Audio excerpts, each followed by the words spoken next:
This holiday season, step into the world of Scrooge, A Christmas Carol, the award-winning audio drama podcast from Hope Media Group and Compassion International. Returning for its 2024 season, this classic tale of redemption and forgiveness is brought to life like never before. Whether you're gathered with family or listening solo, Scrooge is the perfect way to embrace the true meaning of Christmas. Feel the power of the season's spirit with a story of transformation and hope. Catch Scrooge, A Christmas Carol, wherever you listen to podcasts or tune in on ScroogePodcast.com. This year, let the story move you and remind you of the joy of forgiveness and the magic of Christmas. Gift the remarkable with Marc Jacobs fragrances this holiday season. From the iconic Daisy and Perfect to the all-new Daisy Wild, Marc Jacobs perfume gift sets include everything she needs to feel special. From her favorite fragrance, plus the matching travel spray, holiday gifts don't get much more perfect than this. So if you're looking for a gift inspiration these holidays, gift the remarkable with Marc Jacobs. It's not like I'm too sad to feel anything, but it's almost like I have just bottled up my emotions and I just choose not to feel happy or sad. Because as I am excited for the holiday season, I don't feel holly, I don't feel jolly, and I also don't feel sad and blue as I usually would. So it's weird. It's like I'm in this bizarre little middle ground and I don't really know what to do with myself.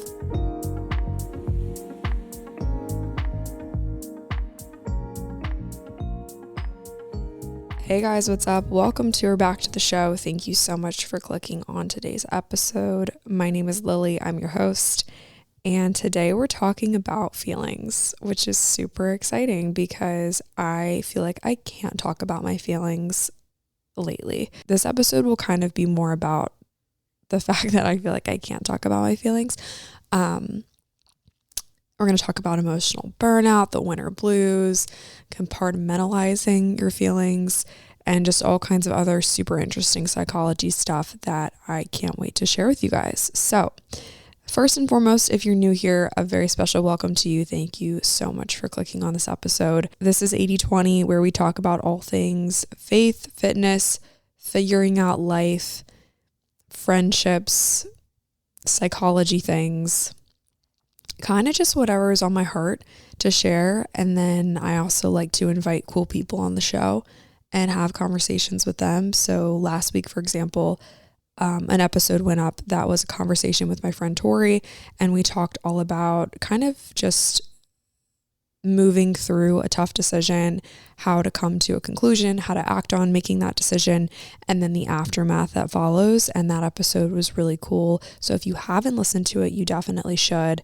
It will be linked in the show notes, or you can just search it on the podcast app or on Spotify or wherever you're listening. It's just last week's episode, so you just have to scroll down a smidge and then you get there. If you enjoy this episode or any of the episodes here on the show, please be sure to snap an Instagram story and tag me at 8020pod. That's 8020pod. I would love to see what you're doing when you're listening to this episode. Maybe you're on a walk, maybe you're folding laundry, maybe you are driving. Those are probably the top 3 places that I listen to my podcasts, are walks, driving, laundry.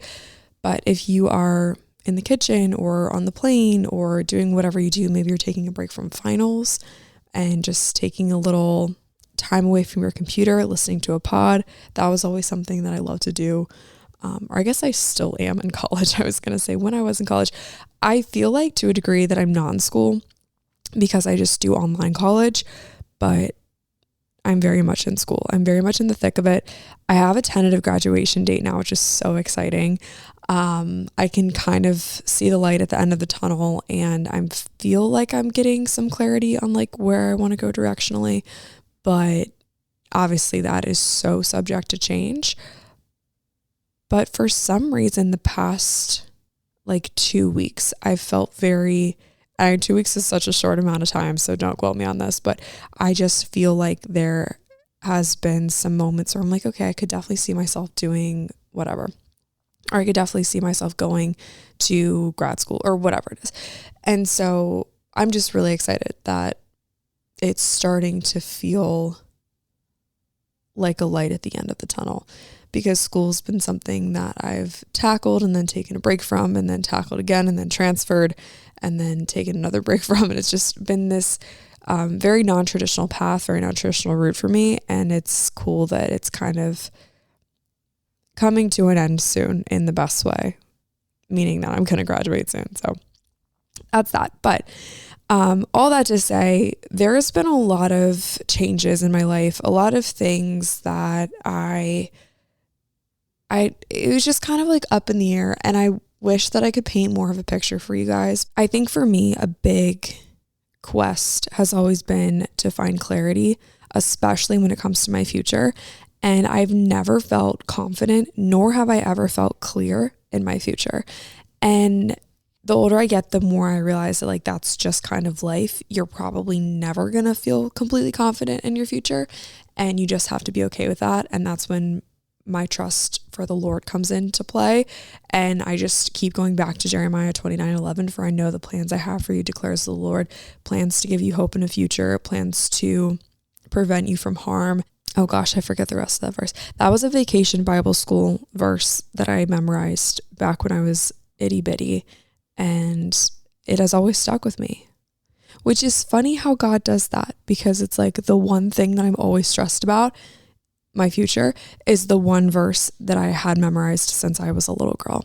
Kind of crazy. Anyway, I always feel like I'm in a weird spot, and especially right now, I feel like I'm in a very weird spot, and I have some tough decisions to make as far as my future goes, which sounds cryptic, but it'll start to make sense here in a couple weeks. But because of that, I can't seem to manage my emotions well enough to feel them. So I've just kind of bottled everything up. And that's so unlike me. That's so not normal for me, because I've always been a very sensitive, very emotional person. And I can't even like get myself to cry in the car. Like I can't even, like I put on sad music and I can't get myself to cry. I definitely know that I have emotions that need to be expressed. However, I'm trying to figure out if I'm just too busy to feel my emotions, if I'm just too afraid to feel my emotions, or if I'm just too excited for what is kind of on the horizon, that I don't want to bother being sad because I'm too happy that things are changing.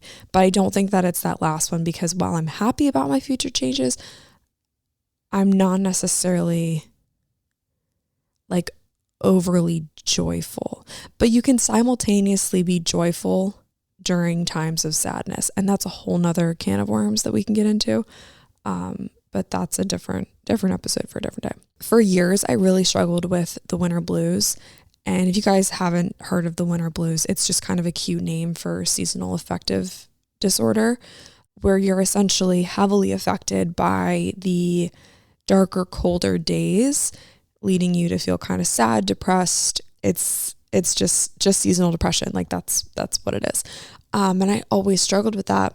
And while I've kind of been trying to take some preventative measures, so for example, I always try to get outside at least once a day, rain, cold, shine, whatever. I feel like that's really helped to boost my mood, whether it's just a walk or finding a dog to walk. I've really been trying to prioritize sleep. I had a really hard time getting to sleep probably the whole month of October and like part of November. And then I was like, all right, I actually need to like tackle this because it's becoming an issue. So I started taking melatonin. I started drinking magnesium before bed, and that's been really helpful. And then also just making sure that my apartment feels really cozy. So once the sun does go down, I feel like I'm at home. So we have a lot of carpets, we have a lot of plants, we put a movie on the TV, we have the Christmas tree up, so we have like good lighting in the house, light some candles, just like really trying to be preventative when it comes to being sad during the winter time, because this is something that's always happened to me. And I was just so determined that like I don't want it to happen this year. However, it's a bit of a toss-up because I'm not sure if I'm just not affected by the cold, long or short, dark days this year, or if I'm just not feeling my feelings. And so because of that, I'm also not affected. I don't know if that makes any sense to anybody, but it's almost like a numbness. Like, when you're just, it's not like I'm too sad to feel anything, but it's almost like I have just bottled up my emotions and I just choose not to feel happy or sad. Because as I am excited for the holiday season, I don't feel holly, I don't feel jolly, and I also don't feel sad and blue as I usually would. So it's weird. It's like I'm in this bizarre little middle ground and I don't really know what to do with myself. I know that life isn't always high highs and low lows.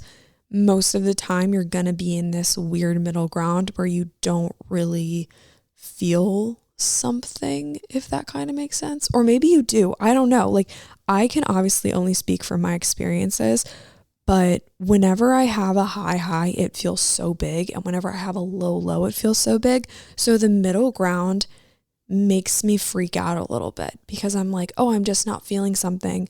But maybe it's just that life is kind of in a intermediate period where I don't have to have some big emotions. I can just be like present, if that kind of makes sense.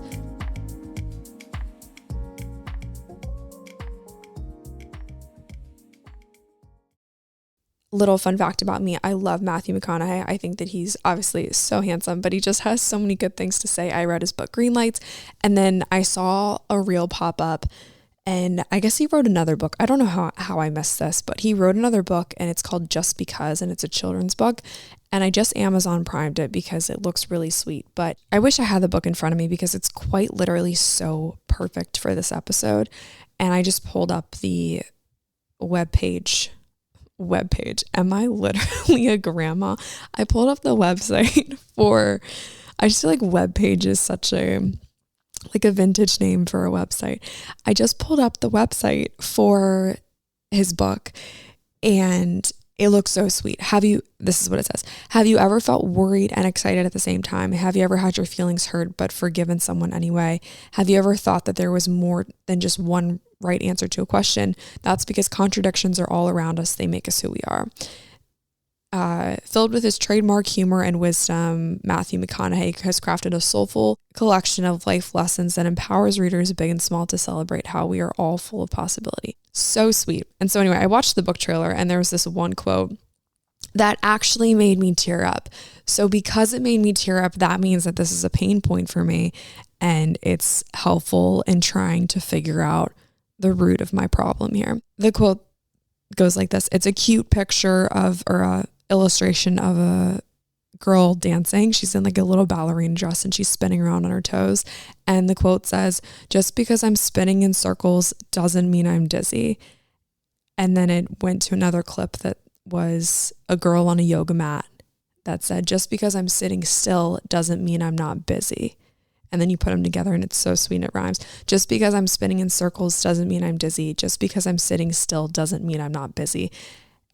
And then that's when I kind of teared up a little bit. I didn't actually get like waterworks, but I had something.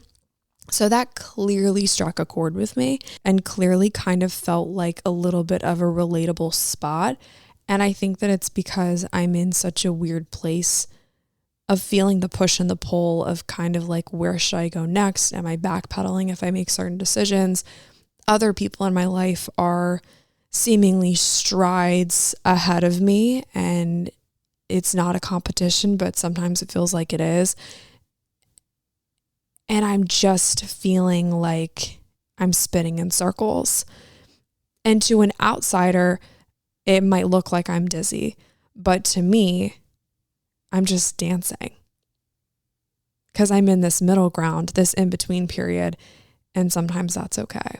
Before I started recording today's episode, I just Googled, why can't I feel sad? Like that's literally what I Googled, and emotional burnout came up. And the definition said something to the effect of emotionally feeling worn out and drained as a result of accumulated stress from your work life, your personal life, family life, relationships, insert whatever thing here is causing you so much stress. This is the stuff that kind of creeps up on you. And I think for me, I notice the emotional burnout, the emotional drain, when I stop focusing on all the positives and I start really focusing on the negativity. When I was in New York 2-3 weeks ago, full transparency, had a blast, recorded tons of podcasts, but we took a lot of pictures, recorded a lot of videos. And the whole time I was just being so negative to myself. Like I was just being mean to myself as far as appearance goes, and just finding like any little thing that I could nitpick about myself. It's so weird how you can almost like ruin a good thing for yourself. Have you ever been on a trip with someone and they're just like such a negative Nelly the whole time, and they're telling you that they don't like your outfit, they're telling you that these plans are silly, they're telling you that this wasn't a good idea, that this wasn't a well-planned trip, like fill in the blank. I feel like by now in your 20s, like you've probably been on some sort of group trip and there's always one person that's kind of like the group bully or like the group mean girl. And I was doing that to myself. Like I was on this trip, supposed to have a good time, did have a good time. However, there was a mean girl in my mind the whole time telling me that I wasn't good enough to be here, or telling me that I wasn't wearing the right outfit, or telling me that this is a common one that I get, like a common lie that pops into my head. Oh, you're not a good speaker. You're not a good interviewer. That's always something that pops into my head. And I just have to shut that down so fast because I'm like, that's not true. Like, that is just a lie from the enemy coming in and trying to ruin a good thing. And I do that to myself all the time, and I don't know how to get it to stop. And so instead of focusing on all the great, cool things that I had on this trip, I was just focusing on the negative things, the fleeting things, the silly little things that really don't matter in the end. Like, no one is going to remember what I wore. No one even really cares. Another thing that I notice about myself when I start to feel emotionally burnt out is I find it really hard to concentrate on things. I find that for the most part, when I take my horse blinders off and I start looking at maybe Instagram and seeing what other people are up to, or I start thinking like, oh, maybe I should, go back and do some sort of full-time job, and I start applying to jobs, and I start I don't know, I'm a creative person, and I come up with all kinds of ways to distract myself from the main focus all day long, every day. And especially when I'm feeling emotionally drained, I love to distract myself from the main goal, the main focus. And the last thing I do is I start to question my purpose. And this kind of goes in with the second point of I find it hard to concentrate on things and I get easily distracted. And I question my purpose all the time. I kind of kicked off the episode by saying that my lifelong quest has been, what's my future supposed to hold for me? And it's really easy to question your purpose, especially when you feel like you're not where you are supposed to be. And I also feel like I've never had one specific purpose in my life, so that can be really troubling sometimes. And so it's just this constant battle of like trying to get myself to laser in on what I think I'm supposed to be doing, but then also questioning that one specific thing, but then also worrying about what other people are thinking, but then also making sure that I'm not consumed with people pleasing. And it really just turns into this wildly, perfectly beautiful storm that completely takes over like every inch of my mind and then forces me into an emotional burnout. There have been times in my life where the emotional burnout has been a release of emotions. And then there have also been times in my life where the emotional burnout has led me to kind of just put all my thoughts and feelings in the little boxes and not deal with them. And that one is kind of where we're at right now. I'm not really in a spot where I feel comfortable talking about the things that I feel like on a very personal level.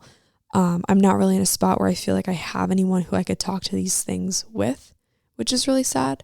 And I'm not really in a place where I feel like safe enough to do that. And I had an interesting conversation with someone last week about when do you feel the most yourself? And my friend mentioned that the one conclusion that she had found is that when you can completely, fully, truly be yourself and feel authentic and feel like you can be authentically you, feel comfortable in your skin, and not just comfortable, but like beautiful in your own skin, the only time that you could feel that way is when you feel safe. Completely 1,000% safe, where you can let all your guards down, you can let all your walls just crumble, and you can be completely safe. And it was just funny because we were talking about getting ready to go out, and I said, well, to come out to dinner, I probably put on 12 different outfits. She said, well, it's funny that you say that because I put on double that. And we just laughed, and she said, I've been doing this my whole life. And I said, well, I've been doing this my whole life too, changing your outfit because you don't know what to wear because you don't feel good in what you put on. And then that's kind of when she said that her conclusion is you only feel good in your skin when you feel 1,000% safe. And it's tough to find those people. It's really, really tough to find those people because people will always let you down. People will always, we're flawed, we're humans, and no one is ever going to be like perfectly safe enough for you to completely let all your walls down. So where can you go to do that? I don't have the answer, but I do know that I've been temporarily setting aside the burden of dealing with my heavy emotions because I don't feel like I have a place to go. Compartmentalization is interesting because you can use it as a tactic of putting something away and dealing with it later, which can be really helpful. If you are, let's go with a light example. As a fitness instructor, I have yoga to teach tonight at 7 p.m.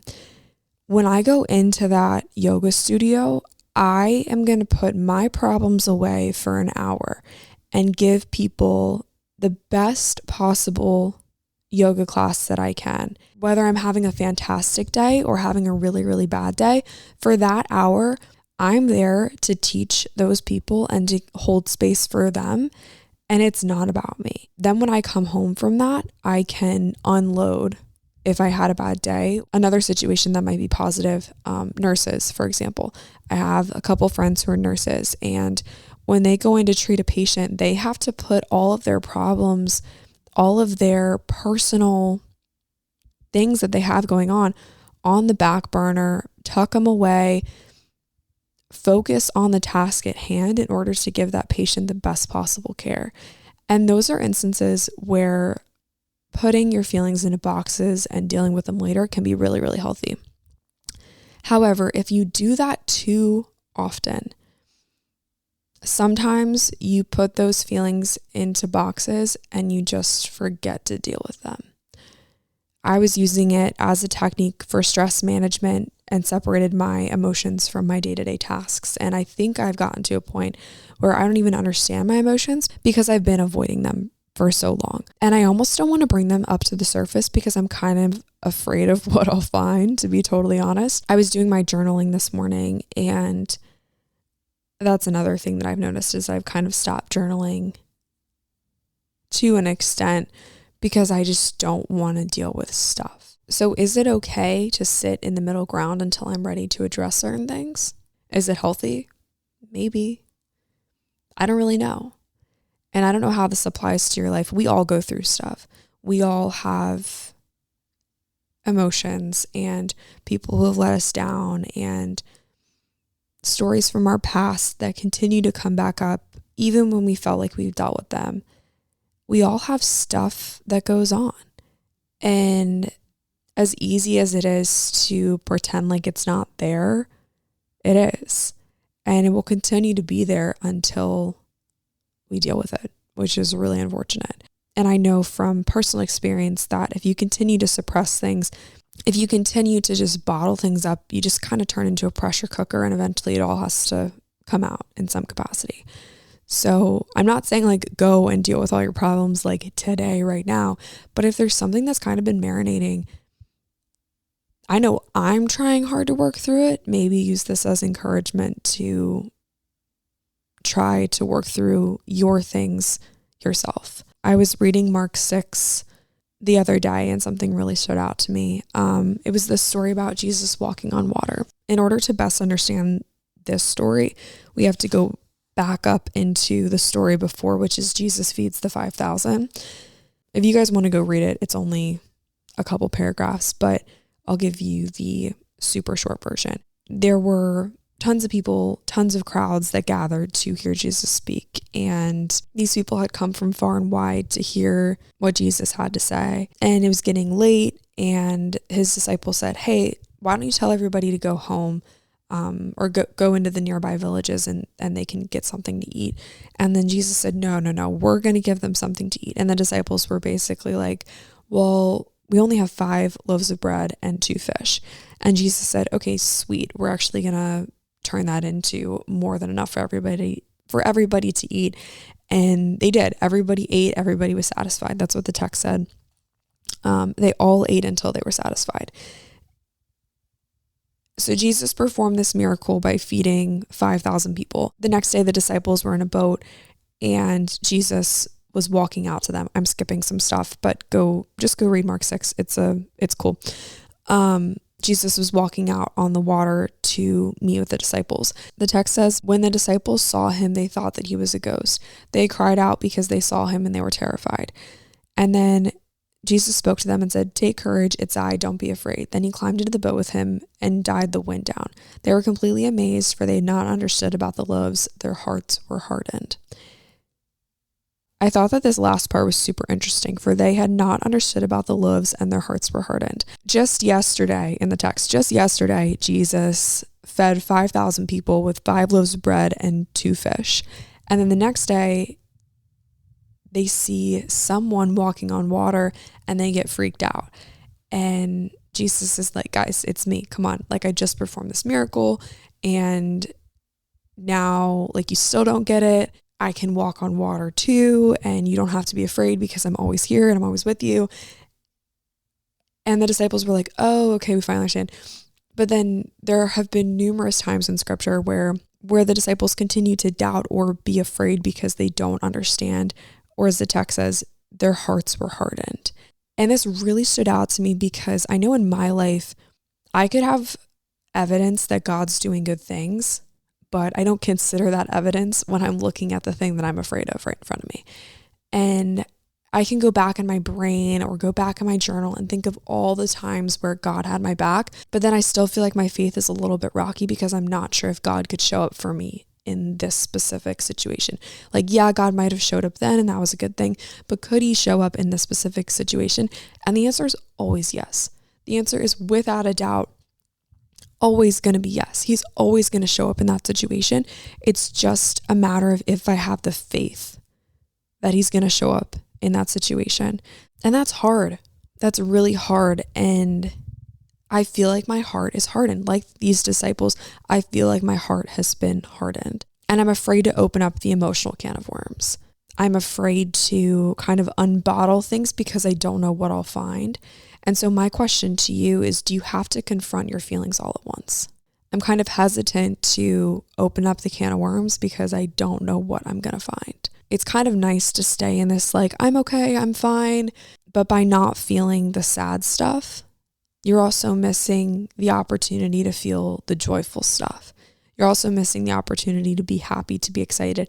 And that's what I'm most concerned about, is that in my feeling like I'm not feeling, I'm missing the really, really, really sweet side of whatever the heck this is. So what are we gonna do?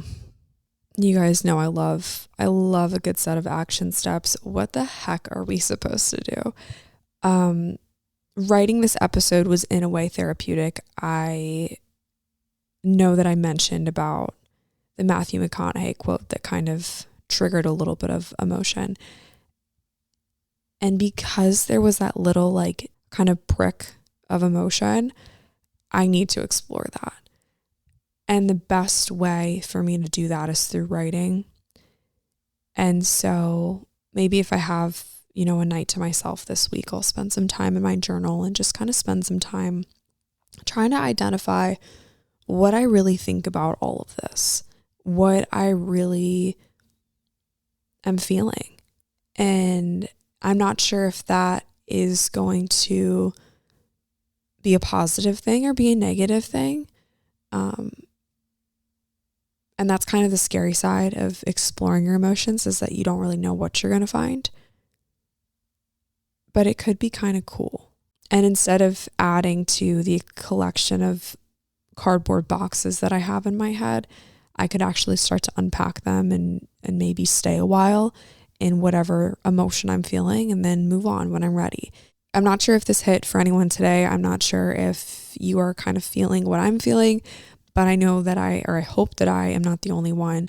But I would love to know what you guys think. If you have something to say, you can always send me a DM on Instagram at 8020pod. That's 8020pod. I would love to hear from you guys. I would love to chat with you in the DMs. If you enjoyed this episode, please be sure to leave a comment if you're listening on Spotify, or you could leave a review if you're listening on Apple Podcasts. I love you guys so much, and I hope that today's episode was helpful for you in some capacity and just kind of made you feel a little less alone, because I know that this can be a lot to tackle. So I just appreciate you guys listening and for riding the wave with me. And I have a good feeling that there's something really sweet on the other side of whatever the heck this is. I love you guys so much. I hope that you have a great rest of your day, and I will talk to you soon.